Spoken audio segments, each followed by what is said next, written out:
you hear a door slam shut in the distance. The loud thud echoes along the old prison corridors. You carry on walking along the old walkways, looking into each prison cell and reading the history of the occupants of the jail and the crimes that they committed. A staircase lies ahead, and you notice a white mist slowly drifting down. You stand still, watching the mist move towards you. As it becomes closer, you see the shape of a woman within the mist. She gets closer until her face is against your face. She suddenly disappears.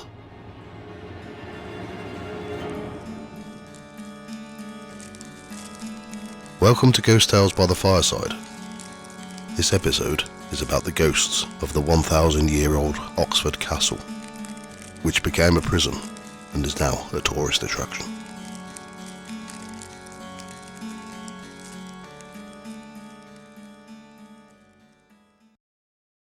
Oxford Castle is located on the western side of central Oxford in Oxfordshire, England. The castle is believed to have been built around 1071 by the Norman Baron Robert D'Oyley the Elder to dominate the town after he was granted land in Oxfordshire by William the Conqueror.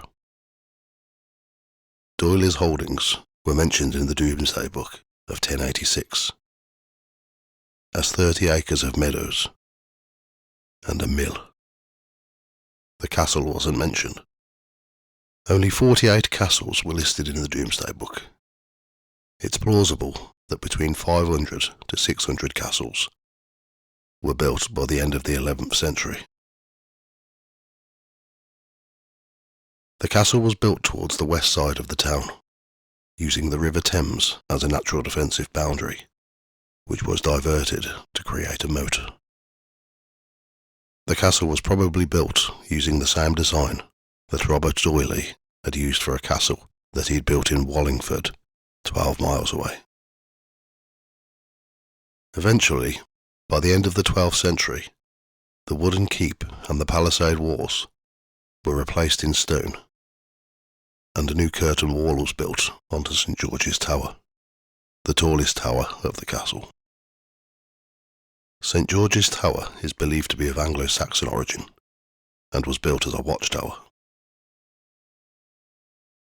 In the 1140s, Robert D'Oyley's nephew, Robert D'Oyley the Younger, inherited the castle and was heavily involved in the Anarchy, a civil war against rival cousins, King Stephen and Empress Matilda, for the English throne. At the start of the war, D'Oyley supported King Stephen, but then declared his support for Empress Matilda. In 1141, Matilda used Oxford as the base for her campaign, but in the autumn of 1142, Stephen attacked the castle, setting up 2 siege mounts, and then waited for the castle's supplies to run out, so that Matilda would surrender. This went on for 3 months, until eventually Matilda planned an escape. She waited for the snow and for the river to freeze over. She dressed in white to camouflage herself in the snow. 3 or 4 knights accompanied her, lowering her down the walls, and then escaped by crossing the frozen river. The next day she reached Abington-on-Thames safely, and Oxford Castle was surrendered to King Stephen. In the last few weeks of the siege, Robert D'Oyley died, and the castle was granted to William de Chesney until the end of the war. It was then granted to Roger de Bussy, and then reclaimed by Robert D'Oyley's youngest son Henry in 1154. The castle was attacked again during the Barons' War between 1215 and 1217. Because of this, the castle's defences were reinforced.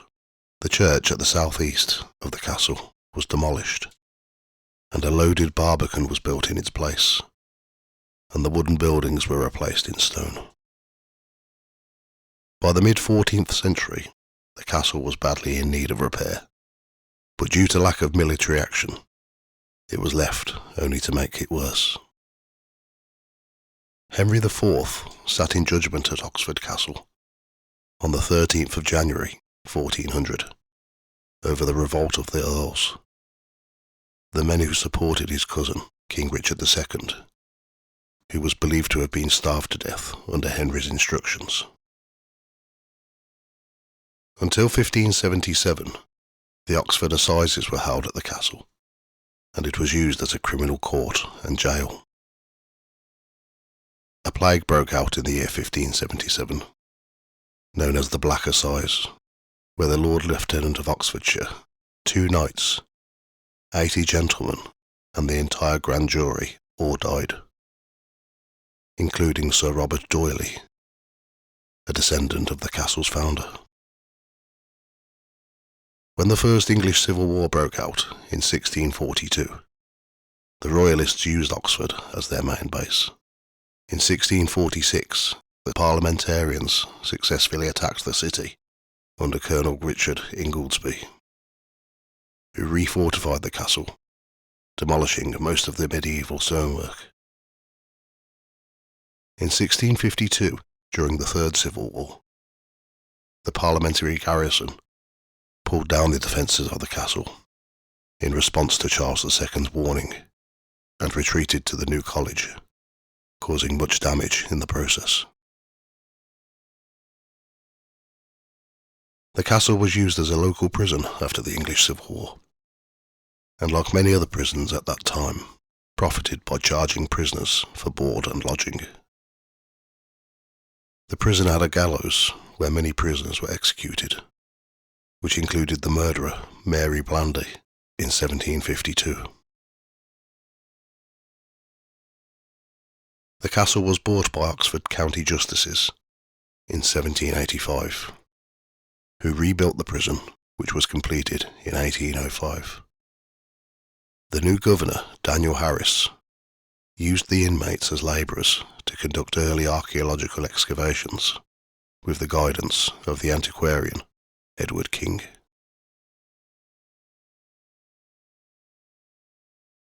New buildings were added to the site in the 19th century, including the County Hall in 1840 and the Oxfordshire Militia Armoury in 1854, and the prison was extended in 1876. The inmates varied and included children, the youngest being a 7-year-old girl sentenced to 7 days hard labour for stealing a pram.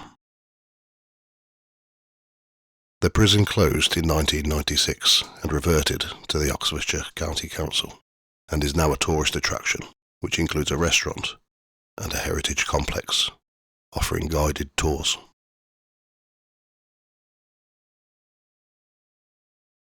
When the castle was a prison, many people witnessed the spectre of a woman wearing a white cloak, believed to be the spirit of Empress Matilda, replaying her escape from the castle in 1142. One night, a prison guard saw a person from a distance, lingering in a corridor. As he approached the person, he noticed that it looked like a woman, wearing a long white cloak. He got closer, and she went around a corner, entering an area that was off limits, so he raised the alarm, thinking that a prisoner was trying to escape. After an extensive search, no one was found, and every prisoner was accounted for. One of the most famous murderers in Oxfordshire was Mary Blandy. Mary was born in Oxford in 1720 to a middle-class family, and she was well educated. Mary was known to be very attractive, but after she contracted smallpox, it left her face badly scarred.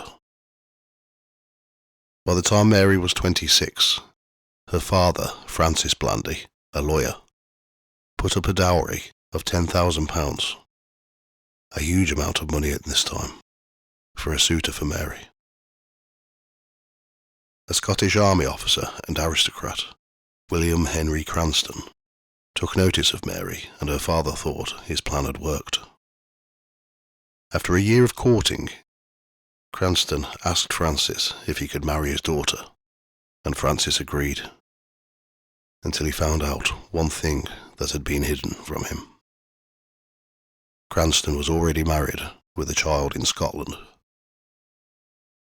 Mary was deeply in love with Cranston, but Francis was angry and banned him from seeing Mary.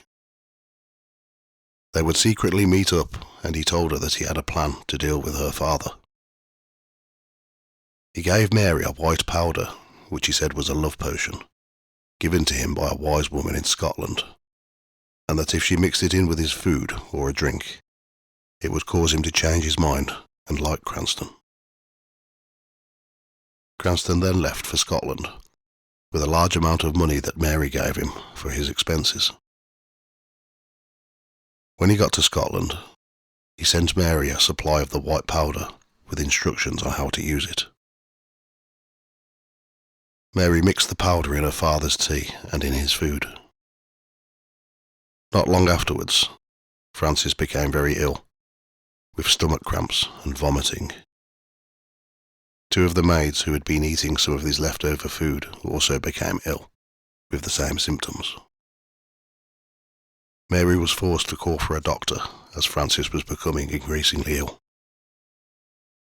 Luckily, the two maids who became ill recovered, but her father got worse. In a panic, Mary burned the letters that she had received from Cranston, and attempted to burn the white powder, but one of the maids saw her and managed to rescue some from the fire, which she took to a local chemist to have tested. The white powder was arsenic. While Francis was on his deathbed, Mary confessed what she and Cranston had done, and that she didn't realise that it was poison. She begged for his forgiveness, in which he gave her, and told her not to tell anyone about the poison. Mary was suspected of poisoning her father, and was kept under house arrest.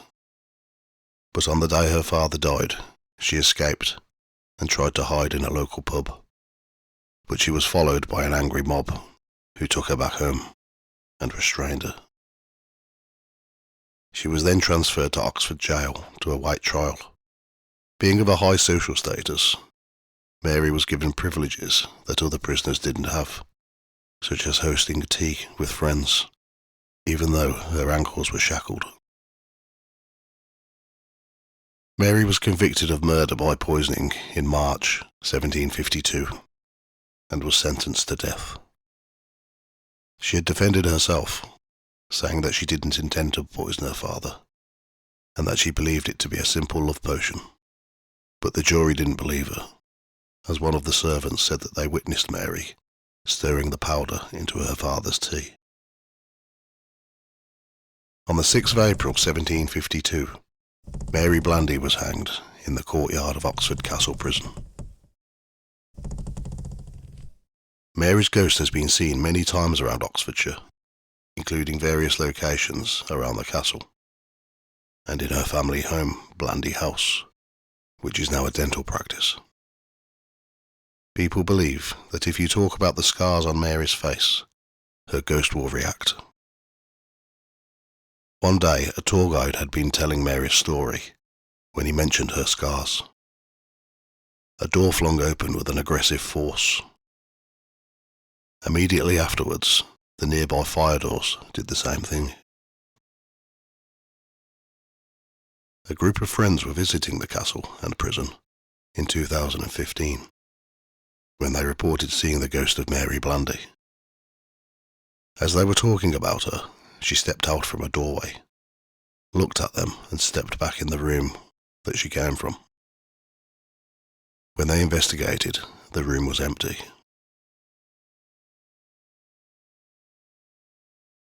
Other ghosts that have been seen many times are that of Charles I, who is said to have loved Oxford that much that he returned after his death. In 1610, George Napier, an Oxford-born priest, was hung, drawn and quartered at Oxford Castle for being a practicing Catholic, which was treason at that time. His body parts were displayed on the gates of the city. Napier's family managed to gather up most of his body parts, with the exception of his head. It's believed that the headless ghost of George Napier rides a horse around the city, still searching for his head. When visitors to the castle and prison have entered the crypt area, they've reported the smell of alcohol. In medieval times, an alcoholic monk, known as Brother Bernard, who spent most of his time in the crypt brewing and drinking beer, while the other monks would be carrying out their daily duties above in the chapel. Many people have witnessed the ghost of Brother Bernard in the corner of the crypt, now known as Bernard's Corner. In the 1970s, when the prison was still in use, a group of inmates held a séance in the modern block. This apparently started a series of poltergeist activity. One night, 2 guards were on duty when they were alarmed at seeing a white, misty shape that moved towards them up a flight of stairs. They panicked even more when it came close to them and disappeared. On another occasion, a guard was doing his nightly patrol with a guard dog when the dog started to growl. When the guard looked ahead, he saw 2 figures ahead of him. He described them as 2 black shapes with no visible limbs. When he called out to them, they turned to look at him and then disappeared. Over the years, the prison has been used by film companies, and crews had reported hearing screams and shouting coming from various cells. Cleaners have experienced much paranormal activity too. They've heard shouting coming from the cells, and objects randomly moving. Thank you for listening to Ghost Tales by the Fireside. If you enjoy this channel, please subscribe and give me a thumbs up. It's very appreciated. You can find more information about the episodes on the website ghosttales.co.uk and on the Facebook and Instagram pages at Ghost Tales Podcasts. All music, research, writing, production, art and sound effects are all my own work.